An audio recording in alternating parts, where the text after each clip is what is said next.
তেল গরম হয়েছে, এখন পেঁয়াজ দিয়ে দেবো। তেজপাতা দিয়ে দিলাম দুটো। পেঁয়াজটা ভাজা ভাজা হয়েছে, এখন মশলা দিয়ে দেবো। এখন আদা রসুন বাটা দিয়ে দেবো, পেঁয়াজ বাটা আছে লাগে সাথে। এখন দিয়ে দেবো জিরা বাটা, কাঁচামরিচ বাটা। ভালো করে ভাজা ভাজা হলে তারপরে সাথে পানি মিক্স করবো। ভাজা ভাজা হয়ে গেছে, এখন হলুদের গুঁড়ো দিলাম 1 চামচ, আর আধা চামচ দিলাম।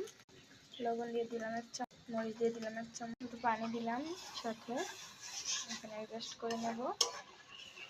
ধনে গুঁড়ো দিলাম আর 1/2 চামচ, আপনারা চাইলে আরও বেশি দিতে পারেন। এখন মশলাটাকে ভাজা ভাজা করতে হবে, তারপরে দিয়ে দেবো গোস্ত সাথে। তেল উঠে না পর্যন্ত মশলা ভাজা ভাজা করবো। দেখতেই পারতেছেন তেল উঠে এসেছে মশলাতে। এখন ভালোভাবে ভাজা হয়ে গেছে মশলা, দিয়ে দেবো গোস্ত।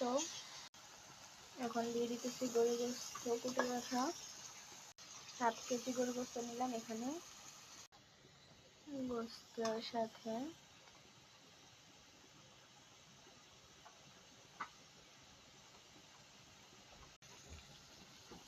কালার এসে গেছে দেখুন। তাকে দিয়ে দিব আনাম বড় একটা আলু কাটা, বড় সাইজের করেই কাটলাম দেখুন। একটু পানি মিক্স করে দেবো যাতে একটু ভালোভাবে কষে। ঢাকনা দিয়ে ঢেকে দেবো। 5 মিনিটের মতো কষবে এখন গোস্তটা। 5 মিনিট পরে নেড়ে চেড়ে দেখবো। চুলার আঁচটাকে এখন একটু বাড়িয়ে দেবো, পুরোপুরি বাড়িয়ে দেবো যাতে হয়ে যায়। দেখতে পাচ্ছেন পুরোপুরি বাড়িয়ে দিয়েছি। পরে ফিরে আসলাম, দেখতেই পাচ্ছেন কি সুন্দর বলক মারতেছে। এখন নাড়াচাড়া দিয়ে দেখবো কিরকম হয়। খুব সুন্দর একটা ফ্লেভার, বলার মতো না। আবার 5 মিনিট পরে চলে আসলাম। কি সুন্দর হয়েছে, এখন পানি দেওয়ার মতো হয়েছে, ভালো করে ভাজা ভাজি হয়েছে। পানি দিলাম 1 বাটি, ছোটো বাটি। এখন আবার ঢাকনা দিয়ে ঢেকে দেবো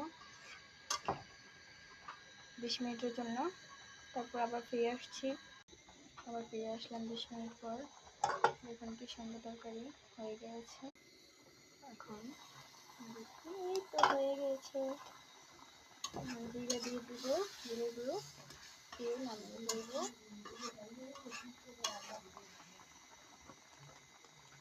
এখানে জিরা গুঁড়ি দিয়ে এখন নামিয়ে ফেলবো। দেখুন হয়ে গেছে। তো সকলে আমাকে সাপোর্ট করবেন, আমার পাশে থাকবেন। সকলকে ধন্যবাদ। Like share